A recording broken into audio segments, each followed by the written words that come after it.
শুভেচ্ছা সবাইকে ফ্যামিলি কিচেনে। আজ আমি রান্না করব কাবলি ছোলা। ছোলা রান্না, যেটা ছোট ছোলাটা না, বড় ছোলাটা রান্নাবো। এটাকে আমরা সাধারণত কাবলি ছোলা বলি। কাবলি ছোলা ভুনা করব। আমি এখানে মশলা দেখিয়ে দিচ্ছি, যা যা মশলা নিয়েছি। আমি এখানে নিয়েছি আদা বাটা, রসুন বাটা, এখানে আস্ত একটু জিরা, এখানে আছে তেজপাতা, এখানে ছোট টুকরা আদা, দারচিনি এবং 2-3টা এলাচ, এখানে গোলমরিচের গুঁড়া, এখানে নিয়েছি আমার বানানো একটা গরম মশলার গুঁড়া, আর এখানে আছে ধনিয়া গুঁড়া, এটা হচ্ছে হলুদ গুঁড়া, এখানে নিয়েছি লাল মরিচ গুঁড়া সামান্য, এখানে নিয়েছি জিরা গুঁড়া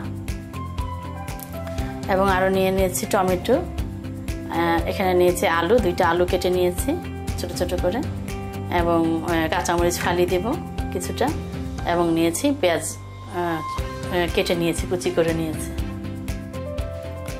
এখানে আমি ছোলাটা সিদ্ধ করতে দিয়েছি, আর তার আগে আমি গত রাত্রে ছোলাটা ভিজিয়ে দিয়েছিলাম পানি দিয়ে, এবং তারপরে সিদ্ধ করার আগে ভালো মতো ধুয়ে আমি সিদ্ধ করতে দিয়েছি শুধু লবণ দিয়ে। এখন আমি দেখিয়ে দিচ্ছি, মনে হচ্ছে সিদ্ধ হয়ে গেছে, হ্যাঁ নরম হয়ে গিয়েছে। এখন আমি মশলাটা ভুনা করে তারপরে এই ছোলাটাকে রান্না করব। হ্যাঁ, আমি এখন চুলাটা জ্বালিয়ে দিলাম।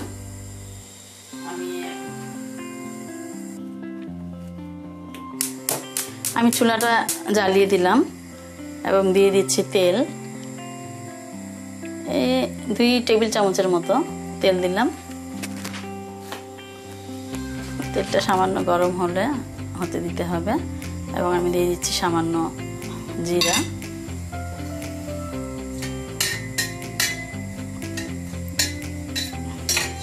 দিয়ে দিচ্ছি তেজপাতা এবং দারচিনি এবং এলাচ,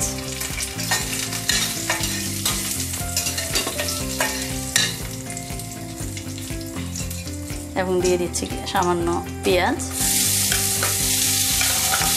ছোট ছোট প্রায় 2টা পেঁয়াজ আছে।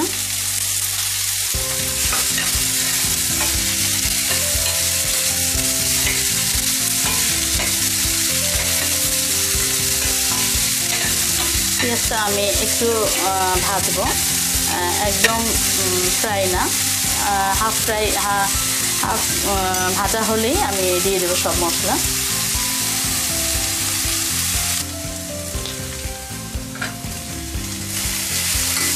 আর একটু ভাজা হবে পেঁয়াজটা, আমি একটু ঢেকে দিচ্ছি।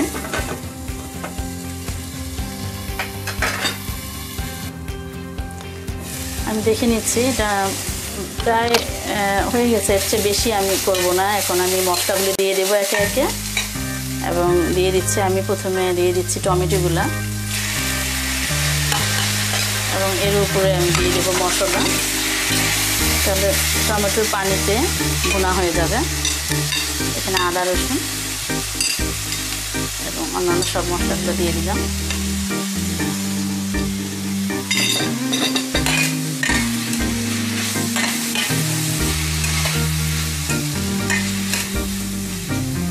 দিয়ে দিচ্ছি সামান্য লবণ, পরিমাণ মতো লবণ। আমি ছোলার মধ্যে দিয়েছি লবণ, এবং এখন শুধু আমি মশলার মতো দেব।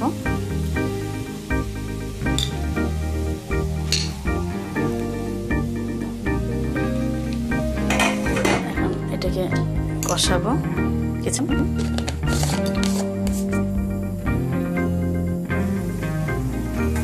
আমি একটু সামান্য পানি দিয়ে দিয়েছিলাম মশলার মধ্যে, ছোট ভুনা হওয়ার জন্য, এবং আমি এখন দিয়ে দিচ্ছি আলু।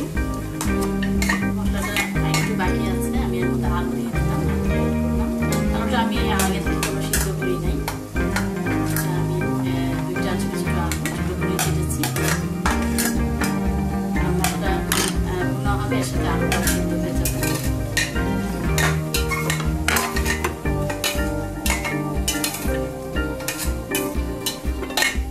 এটা আমি ঠিক করবো।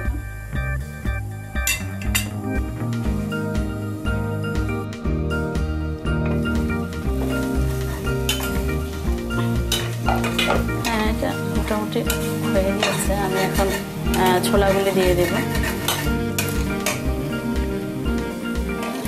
ছোলাটা মিক্সড করবো আমি।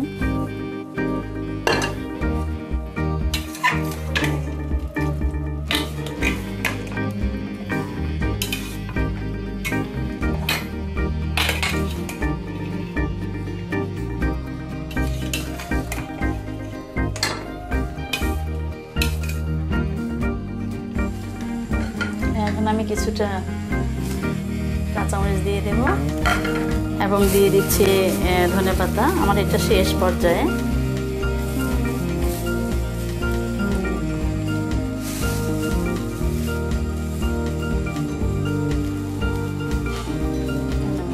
ঢেকে দেব।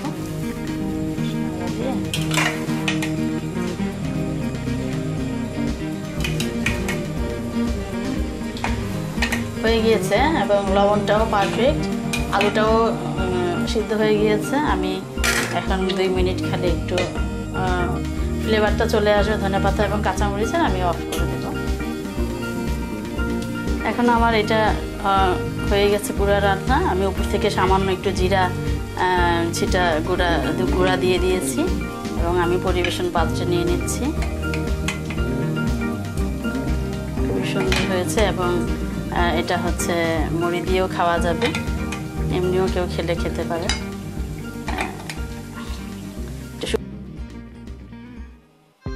আমার পরিবেশনের জন্য এটা প্রস্তুত। আশা করি আপনাদের ভালো লেগেছে। আমি এভাবে রান্না করি। আপনারা এতক্ষণ রান্না দেখলেন, আপনাদেরকে অনেক ধন্যবাদ।